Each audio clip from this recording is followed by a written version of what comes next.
Hi. Okay. So just to give you all an idea of what we're about to be talking about, I'm actually going to dive into what we think the future of remote collaboration might look like. Give you an interesting factoid. I think it was the United Nations that recently predicted that 70% of the world's population was going to be living in cities.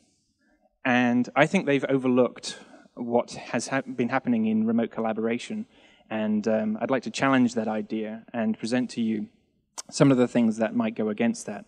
First of all, this is a quick summary of some of the things that have been happening within animation since it began. And you can see there's a lot of things that have changed in a very big way. I mean, even since I came into the industry about 15 years ago, 2D has moved over to CGI animation, largely speaking. Talent has gone from being rare to abundant. The quality of life has dipped to some degree, and there are a lot of people that are kind of having to live out of suitcases. There are a lot more feature films now than there were a decade ago, and there are a lot more studios. But the funny thing is that the cost of those features, relatively speaking, adjusted for inflation, is still pretty high. But we're at the cusp of a point now where we can actually start to consider doing cheaper features. Actually, one thing I just want to preface is that I'm going to, for the purposes of this presentation, just kind of use animated features as my talking point, but it kind of expands out to visual effects and a lot of other industries in exactly the same way. It's just easier to talk about it from one focal point only for the time being. So to start out with, if we look a little bit into the past, we had one studio working in one location with a large number of artists, and there's a great deal of efficiencies that you get out of this. As time goes by, those studios are looking to cut their costs by adding subcontracting studios, and we all know about them. There are medium-sized studios in various points around the world that plug into the larger studios' pipelines in order to give them access to cheaper artists. And then they add in more subcontracting studios. And as you build up to this sort of level, you're looking at 3 different studios, more often than not, that all started with very different pipelines and are trying to figure out how to collaborate with each other.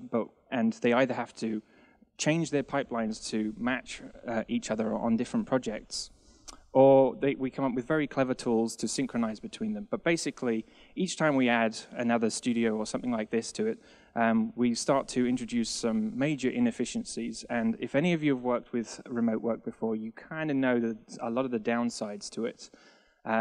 People in various one studio will be kind of antagonistic towards the people in the other studio. They start blaming each other for things that are going wrong.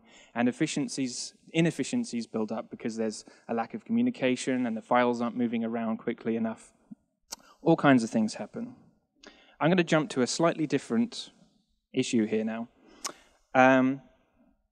In the top middle section, what we're looking at are the cities. And this is the areas where we have high cost of living and a lower quality of life, generally speaking, for the money that you spend.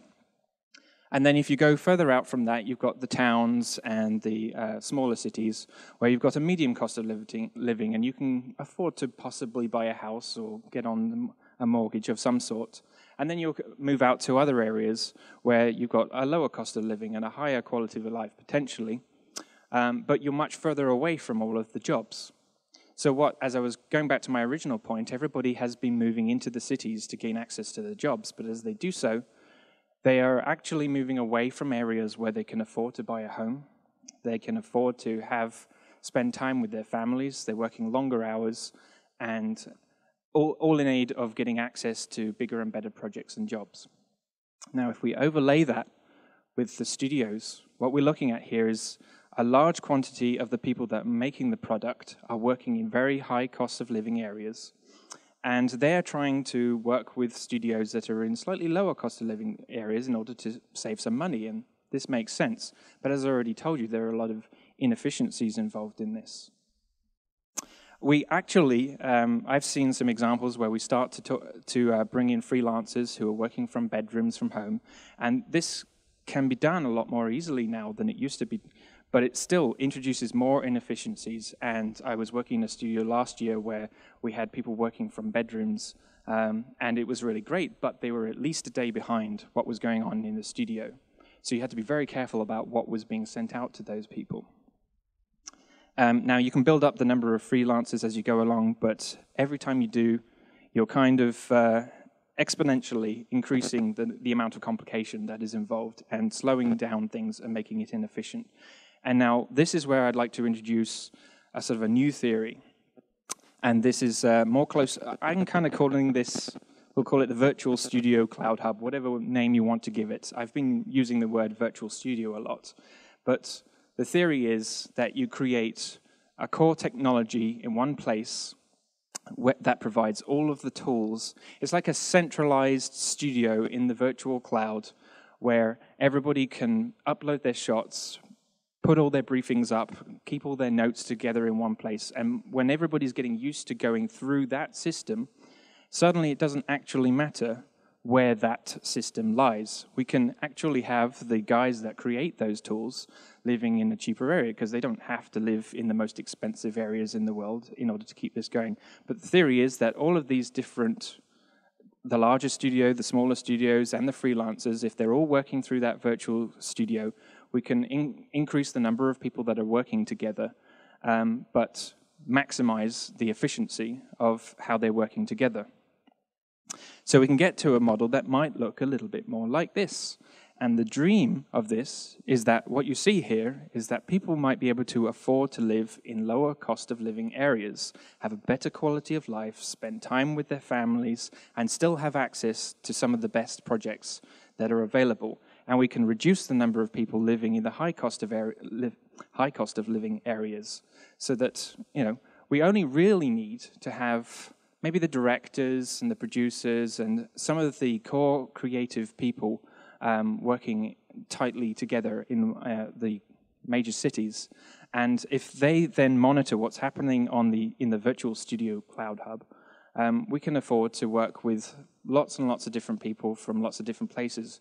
And one of the things I'm most keen to point out here is that with everyone worrying about outsourcing going off to other cheaper countries, actually, I think one of the things that people are overlooking right now is the fact that the largest untapped high talent base that's currently not being used at all are sitting in bedrooms, having just finished iAnimate, Animation Mentor, all of these sorts of programs, and those people may not have visas to come into the country, or they may live in, have families and they can't leave the towns that they want to be in, but there's an enormous untapped potential there of really, really good people that could be anywhere in the world. And if we have a virtual studio in place, there's no reason they can't just be plugged into it just like anybody else, whether they're in a subcontract studio or in the main studio.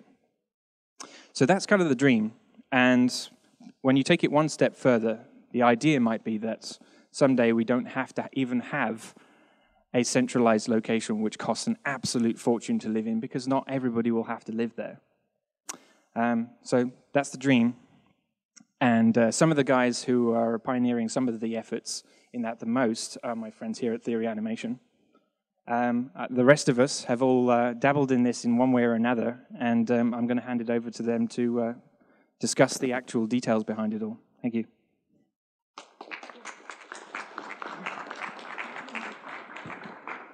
Let's go down the line.